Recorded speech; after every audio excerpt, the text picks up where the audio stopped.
এই বিজয়ের মাসে মহান আল্লাহ রাব্বুল আলামিনের এক শ্রেষ্ঠ নিয়ামত হচ্ছে পরাধীনতার শৃঙ্খলা থেকে মুক্ত করে আল্লাহ রাব্বুল আলামিন আমাদেরকে স্বাধীন একটি মাতৃভূমিতে বসবাস করার তৌফিক এনায়েত করেছেন। এই জন্য মহান আল্লাহ রাব্বুল আলামিনের দরবারে শুকরিয়া আদায় করি, আলহামদুলিল্লাহ। আজকে যে দিনে আমরা অবস্থান করছি, আমরা সকলেই জানি এই মাসটা হচ্ছে বিজয়ের মাস। যে বিজয়ের মাসে 1971 সনে বাংলাদেশের মুক্তিযোদ্ধারা এদেশকে স্বাধীন করেছিল। এদেশকে স্বাধীন করার কারণে আজকে আমরা স্বাধীনভাবে এদেশে বসবাস করতে পারছি। এই স্বাধীনতাটা মহান আল্লাহ রাব্বুল আলামিনের এক বিশেষ নিয়ামত। কারণ কোন মানুষ যদি স্বাধীনভাবে কথা বলতে না পারে, স্বাধীনভাবে জীবন যাপন করতে না পারে, তাহলে সে আল্লাহ রাব্বুল আলামিনের ইবাদত স্বাধীনভাবে করতে পারে না। দুনিয়ার মাঝে যত স্বাধীনতা এসেছে,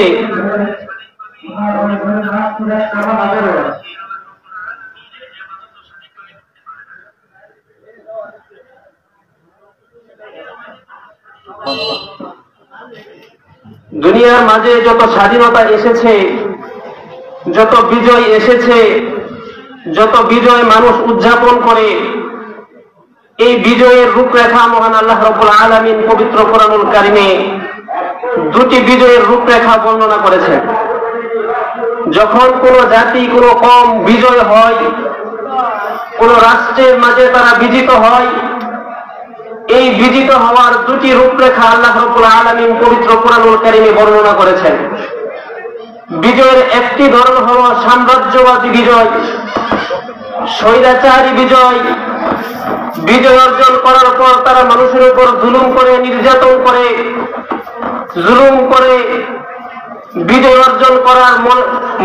অর্জন করার পর সে মনে করে এ বিজয় আমি অর্জন করেছি, এতে আল্লাহ রাব্বুল আলামিনের কোনো হাত নেই, অতএব দেশটা আমার, এই দেশ যেহেতু আমি বিজয় করেছি, এই দেশের মাঝে আমার যা ইচ্ছা আমি তাই করব। এটা হলো সাম্রাজ্যবাদী বিজয়।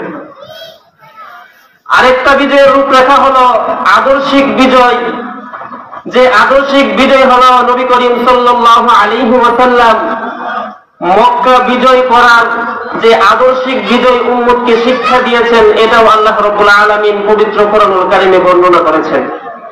আল্লাহ রাব্বুল আলামিন সূরাতুন নামলের 34 নম্বর আয়াতে বলেন, ইন্নাল মুলুকা ইযা দাখালু ক্বরিয়াতান আফসাদুহা ওয়া জাআলু আ'ইজ্জাতা আহলিহা আযিল্লা।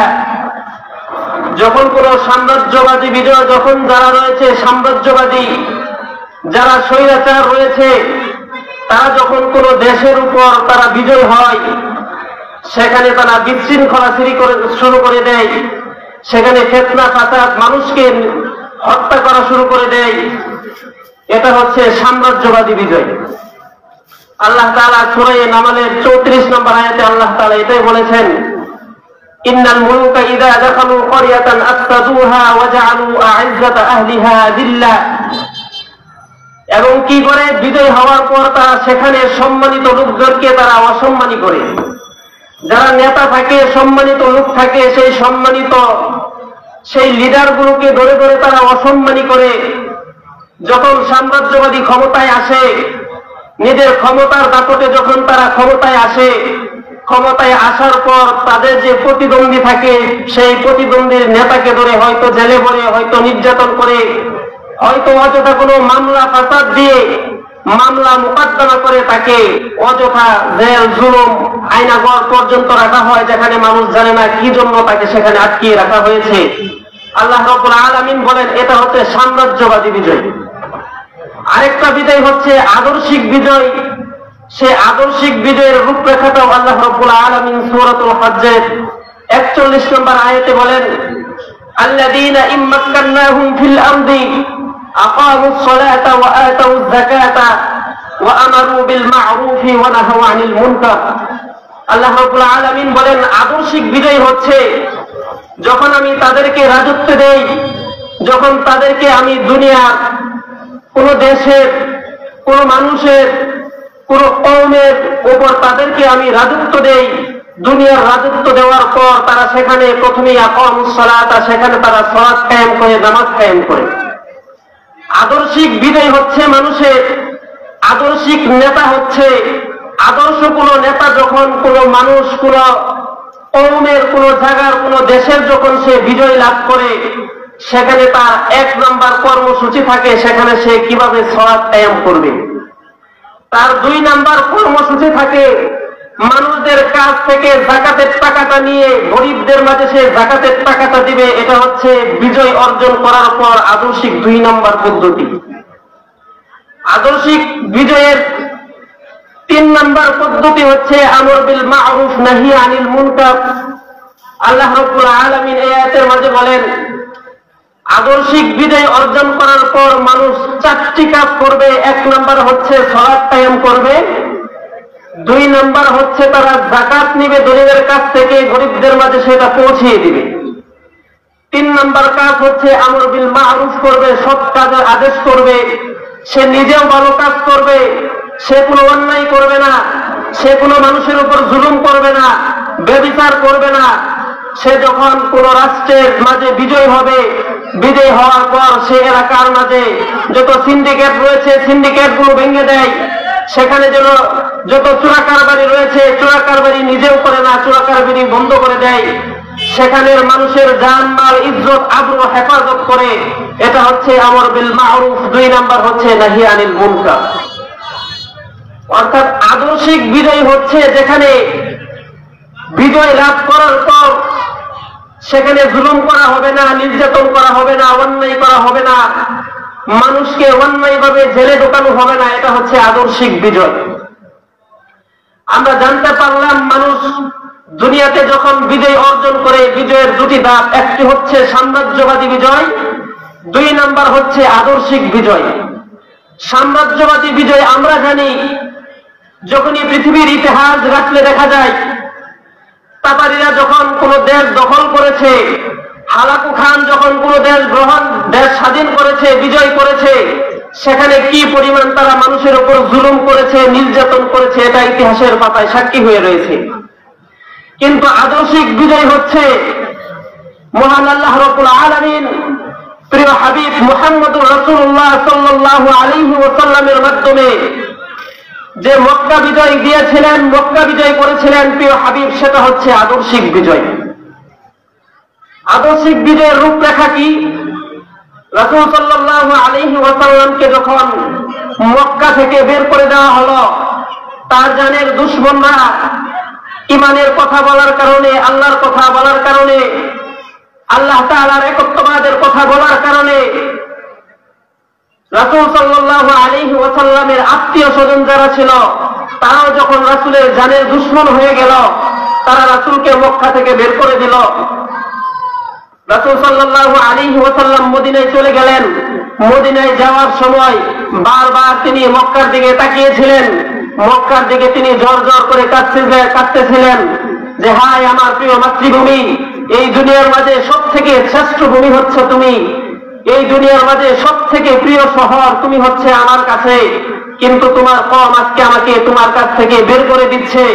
তোমার কওম যদি আমাকে বের না করত তাহলে আমি কখনো মক্কা ছেড়ে মদিনায় যাইতাম না। এটা ছিল রাসূল সাল্লাল্লাহু আলাইহি ওয়াসাল্লামের মাতৃভূমির প্রতি তার ভালোবাসা, তার প্রাণ। রাসূল সাল্লাল্লাহু আলাইহি ওয়াসাল্লাম যখনই উহুদের প্রান্ত, উহুদের যেই পাহাড়গুলোকে দেখত, রাসূল সাল্লাল্লাহু আলাইহি ওয়াসাল্লাম বলতেন হাযা জাবালুন ইউহিব্বুনা ওয়া নুহিব্বুহু, এই পাহাড় আমাদেরকেও ভালোবাসে, এই পাহাড়কে আমরাও ভালোবাসি। এটা ছিল একজন আদর্শ নেতা মুহাম্মদ সাল্লাল্লাহু আলাইহি ওয়াসাল্লামের তার দেশের প্রতি, তার গ্রামের প্রতি, তার জন্মস্থানের প্রতি তার দরদ। অতএব প্রত্যেকটি মুসলমানের, প্রত্যেকটি ইমানদারের তার ইমানের দাবি হচ্ছে নিজের মাতৃভূমিকে ভালোবাসা, নিজের মাতৃভূমির সার্বভৌমত্ব রক্ষা করা, নিজের মাতৃভূমির বিজয়, যে বিজয় স্বাধীনতা, যে বিজয় ছিনিয়ে এনেছিল, সে বিজয় এনেছিল যারা অন্যায় করত, যারা জুলুম করত, দুর্বল মানুষদের কাছ থেকে অতিরিক্ত ট্যাক্স নিয়ে যারা বাংলার মানুষদের উপর নীল কর চাপিয়ে দিয়েছিল, তারা এই জন্য পাকিস্তানি হানাদার বাহিনী থেকে তারা বিজয় অর্জন করেছিল। কিন্তু আফসোস, বাংলাদেশ 53 বছর হয়েছে বিজয় হয়েছে, যখনই কোনো দল ক্ষমতায় এসেছে এক দল গিয়েছে, অন্য দল এসেছে, যখনই কোনো দল এসেছে তারা মানুষের উপর অন্যায়ভাবে জুলুমভাবে কি করেছে এটা বাংলাদেশের মানুষ ভালো করেই জানে। অতএব আমরা আজও যে বিজয় অর্জন করার, যে বিজয় আল্লাহ রাব্বুল আলামিন রাসূলকে দিয়েছিলেন, যে বিজয় বাংলার মানুষ অর্জন করেছিল, সে বিজয়ের স্বাদ কিন্তু তারা উপভোগ করতে পারেনি আজ 53 বছর যাবত।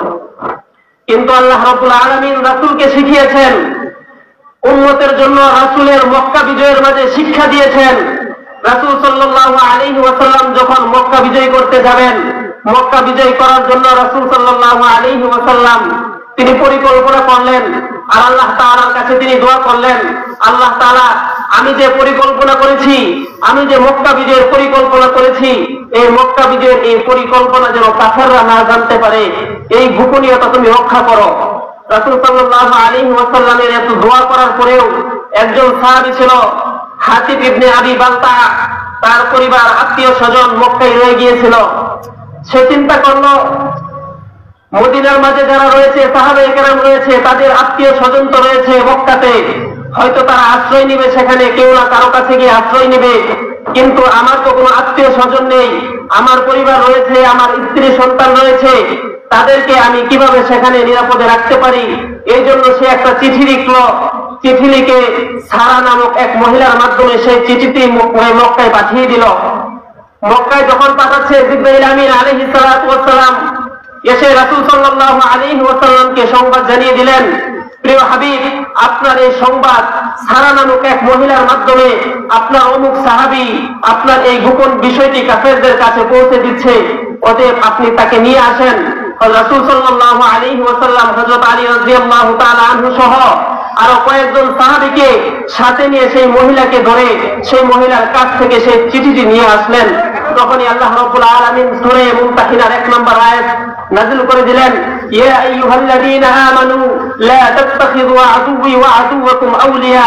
হে ঈমানদারেরা, তোমরা যারা ঈমান এনেছো, তোমরা যারা বলছো আমরা আল্লাহ রাব্বুল আলামিনের একত্ববাদের প্রতি বিশ্বাস স্থাপন করি, তোমরা কখনো আমার শত্রু এবং তোমাদের শত্রু যে কাফের রয়েছে, যে মুশরিক রয়েছে, তাদেরকে কখনো তোমরা অন্তরঙ্গ বন্ধু হিসাবে তোমরা গ্রহণ করিও না।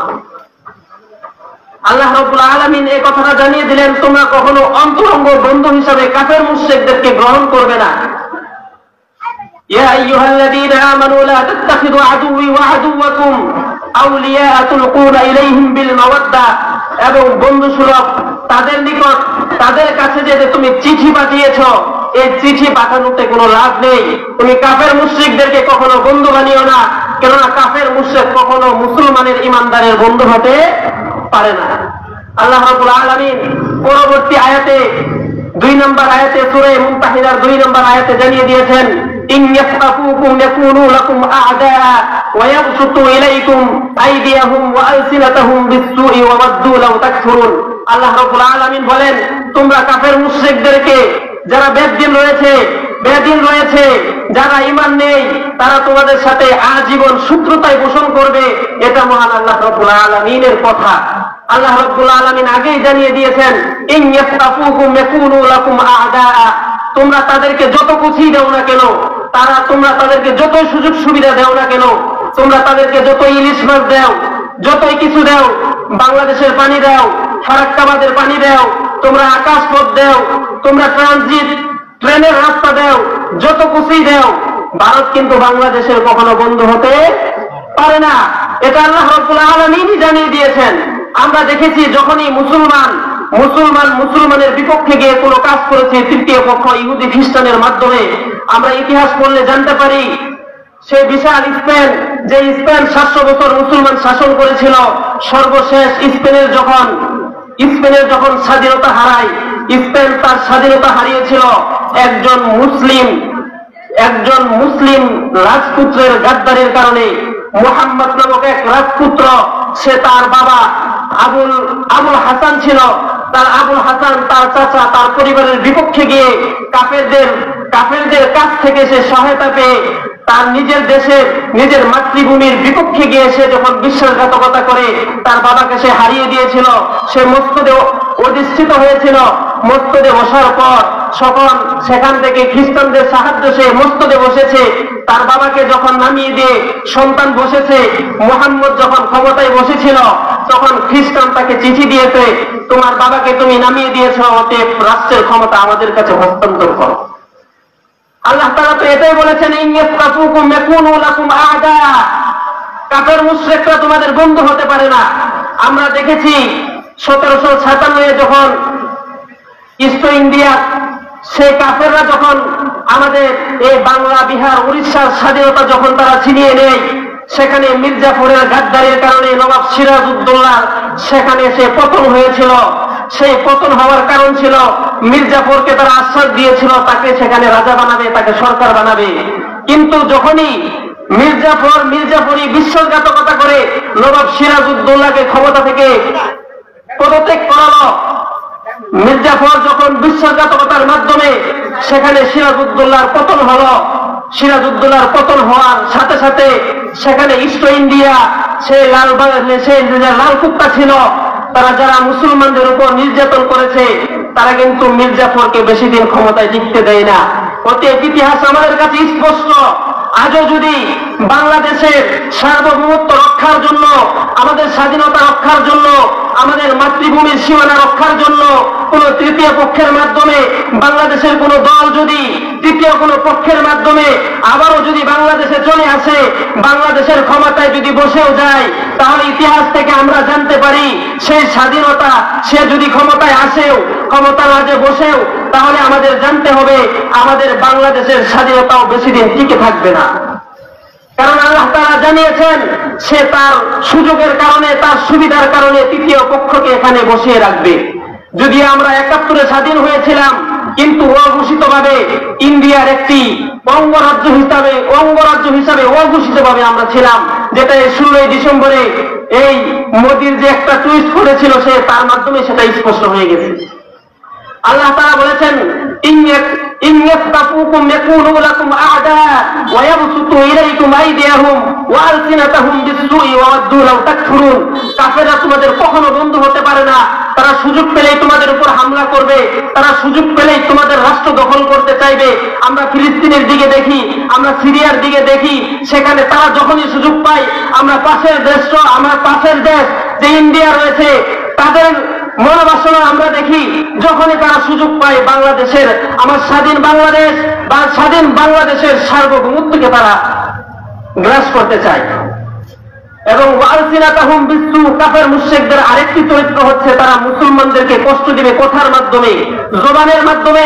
আমরা দেখেছি এই 5 তারিখ গণ অভ্যুত্থানের পর থেকে ইন্ডিয়ান যে চ্যানেলগুলো রয়েছে, ইন্ডিয়ান নিউজগুলো রয়েছে, প্রায় 49টা নিউজ রয়েছে এরকম, যারা বাংলাদেশের বিরুদ্ধে শুধু গুজব ছড়াচ্ছে, শুধু গুজব। বাংলাদেশে কিচ্ছু হচ্ছে না, কিন্তু তারা গুজব ছড়াচ্ছে। ওয়ালসিনাতাহুম বিস-সু, আল্লাহ রাব্বুল আলামিন সূরা মুনতাহিরা 2 নম্বর আয়াতে এটাই বলেছেন, তারা কখনো তোমাদের বন্ধু হতে পারে না। কাফের মুশরিক কখনো বন্ধু হতে পারে না।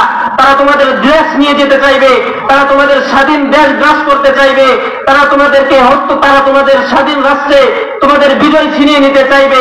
তারা কথার মাধ্যমে, তারা অস্ত্রের মাধ্যমে তোমাদের স্বাধীন রাষ্ট্রের উপর তারা হস্তক্ষেপ করবে। এই বিষয়টি আল্লাহ রাব্বুল আলামিন অনেক আগেই কিন্তু আমাদেরকে জানিয়ে দিয়েছেন, কিন্তু সেটাই কিন্তু আমরা সতর্ক হচ্ছি না। রাসূল সাল্লাল্লাহু আলাইহি ওয়াসাল্লামকে যে মক্কা বিজয় দিয়েছিলেন, রাসূল সাল্লাল্লাহু আলাইহি ওয়াসাল্লাম মক্কা বিজয়ের জন্য তিনি মক্কাতে গেলেন। মক্কাতে যখন গিয়েছেন তিনি এত বিনয়ী হয়েছিলেন, তিনি তার মাথাটাকে এতটুকু নিচের দিকে ঝুলিয়েছিলেন। আল্লাহ রাব্বুল আলামিনের বিনয়ের জন্য আল্লাহ রাব্বুল আলামিনের তিনি বিনয়ী ছিলেন, এতই বিনয়ী যে আজকে আমার কোনো ক্ষমতা নেই, আমার কোনো এখানে শক্তি নেই, কারণ ইযা জাআ নাসরুল্লাহি ওয়াল ফাত, এই বিজয় তো এসেছে আল্লাহ তাআলার পক্ষ থেকে, এই বিজয় তো এসেছে আল্লাহ তাআলার সাহায্যে। অতএব এতে আমার কোনো দাম্ভিকতা নেই, এতে আমার কোনো অহংকার নেই। আল্লাহর হাবিব সাল্লাল্লাহু আলাইহি ওয়াসাল্লাম সামনে যখন আসছিলেন মক্কা বিজয়ের জন্য, তার সামনে ছিল এক গোলামের ছেলে উসামা বিন যায়েদ, তাকে তিনি তার উষ্টের সামনে বসিয়েছিলেন। তিনি তার উটের সামনে উসামা বিন যায়েদকে বসিয়ে রেখে উম্মতকে এটাই শিক্ষা দিচ্ছেন, আজকে আমিও যদি মক্কা বিজয় করছি, মক্কা বিজয় করার মাঝে আমার কোনো অহংকার নেই, এখানে আমার কোনো হস্তক্ষেপ নেই, বরং আমি তোমরা এতদিন যে ধনী গরিবের মাঝে তোমরা স্বাধীন এবং গোলামের মাঝে যে বৈষম্য করে রেখেছিলে, আমি তোমাদের সেই বৈষম্য ভেঙে দিলাম। আমি স্বাধীন এবং গোলামের মাঝে কোনো বৈষম্য ভেঙে দিয়ে আজকে আমি আমার গোলামের পালক পুত্র, গোলামের ছেলে উসামাকে আমি নিয়ে আসলাম। এটা ছিল রাসূল সাল্লাল্লাহু আলাইহি ওয়াসাল্লামের আদর্শ। রাসূল সাল্লাল্লাহু আলাইহি ওয়াসাল্লাম যখন মক্কার সামনে গেলেন, কাবার সামনে গেলেন, কাবার সামনে গিয়ে সেখানের মূর্তিগুলিকে তিনি হাত দিয়ে ভাঙতেছিলেন আর বলতেছিলেন যে আল হক ওয়া যাহাকাল বাতিল ইন্নাল বাতিলা কানা যাহুকা, সত্য এসে গেছে, আজ থেকে মিথ্যা অপসৃত হয়ে যাবে। যেখানেই সূর্য এসে যায় সেখান থেকে অন্ধকার বিদূরিত হয়ে যায়, যেখানেই সত্যের আগমন ঘটে সেখান থেকে মিথ্যা দূর হয়ে যায়। এটাই তো আল্লাহ রাব্বুল আলামিনের শিক্ষা। আল্লাহ রাব্বুল আলামিন সূরা মুমতাহিনার 4 নম্বর আয়াতে আল্লাহ রাব্বুল আলামিন আমাদেরকে জানিয়ে দিয়েছেন, قد كانت لكم أسوة حسنة في إبراهيم والذين معه। দুনিয়াবাসী জেনে রাখো, ফি ইব্রাহিম মা, ইব্রাহিম এবং ইব্রাহিমের যে অনুসারী রয়েছে, ইব্রাহিম এবং ইব্রাহিম আলাইহিস সালামের অনুসারীদের মধ্যে তোমাদের জন্য উত্তম আদর্শ রয়েছে। উত্তম আদর্শটা কি? আল্লাহ তাআলা আয়াতের পরের অংশে বলে দিয়েছেন, মিম্মা তা'বুদুনা মিন দুনিল্লাহ, তোমরা আল্লাহ তাআলা ছাড়া অন্য যে প্রতিমার ইবাদত করছো, তোমরা যে মূর্তির ইবাদত করছো, তার সাথে আমাদের কোনো সম্পর্ক নেই। এটা হচ্ছে ইব্রাহিমী আদর্শ। ইব্রাহিমী আদর্শ, সেই ইব্রাহিমী আদর্শিক বাস্তব রূপ মুহাম্মদুর রাসূলুল্লাহ মক্কা বিজয় করার সময় যখন তিনি কাবার মাঝে সেই মূর্তিগুলো ভাঙছিলেন, তখন তিনি সেই ইব্রাহিমী আদর্শই বাস্তবায়ন করছিলেন। আমরা দেখতে পাই আজও যখন বাংলাদেশ দ্বিতীয়বারের মতো বলে থাকি আমরা স্বাধীন হয়েছে, সেই 5 তারিখে যখন স্বাধীন হয়েছিল, বাংলাদেশের কোনো হুজুর নয়, কোনো আলেম নয়, কোনো উলামা নয়, বরং সাধারণ মানুষ, সাধারণ সৈনিক যারা ইব্রাহিমী আদর্শকে নিজের মাঝে লালন করেছিল, তারা সেই মূর্তিগুলোকে কিভাবে ভেঙেছে সারা পৃথিবীর মানুষ তা দেখেছে। এটা তার ঈমান নয়, বরং এটা হলো ইব্রাহিমী আদর্শ, তার ঈমানী শক্তি। আমরা দেখেছি সিরিয়া বিজয় হয়েছে, সিরিয়া বিজয় হওয়ার সময় সেখানেও কিন্তু ইব্রাহিমী সৈনিক যারা ছিল, তারাও কিন্তু সেই হাফিজ আল আসাদের যে মূর্তিগুলো ছিল, কিভাবে তাকে অপমান করেছে সারা পৃথিবীর মানুষ মিডিয়ার মাধ্যমে তা দেখেছে। এটা ছিল ইব্রাহিমী আদর্শ। আল্লাহ রাব্বুল আলামিন আমাদেরকে যে বিজয় দিয়েছেন, আমাদের এই বাংলাদেশের সার্বভৌমত্ব রক্ষা করার জন্য আল্লাহ রাব্বুল আলামিন আমাদের যারা রাষ্ট্রপ্রধান রয়েছে তাদেরকে আল্লাহ রাব্বুল আলামিন সেই বুঝ দান করুক, এই দোয়াই করছি। আল্লাহ রাব্বুল আলামিন আমাদেরকে সকলকে কবুল করুক। ওয়া আখিরু দাওয়ানা আলহামদুলিল্লাহি রাব্বিল আলামিন।